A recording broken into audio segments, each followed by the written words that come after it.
খ্রিস্টান, কোন ইহুদি, কোন বিধর্মী মুসলমানদের বিরুদ্ধে, মসজিদের বিরুদ্ধে একটি মূর্তি বানায়, বলেন তো দেখি কারা কারা সেখানে গিয়ে পূজা করবেন? বলেন কারা কারা করবেন? কেউ করবেন না। আরে ভাই, যে হাত তুলছে হাসছেন না, সে আরো বেশি করবে না। তার শরীরে জুস আছে, আমি করবই না, এই জন্য জুসকে হুশ ফালা দিয়ে হাত তুলছে। আর যারা তুলেন নাই তাদের থেকে তার দিলের মধ্যে ঈমানের তেজ আরো বেশি, কারণ সে জুসের তুলে হাত তুলছে, আমি করবই না, বুঝুক না বুঝুক। কথা ঠিক কিনা?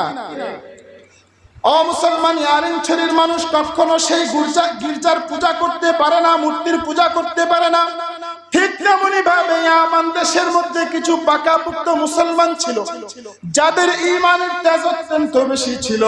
তারা সেই মূর্তি আর গির্জাকে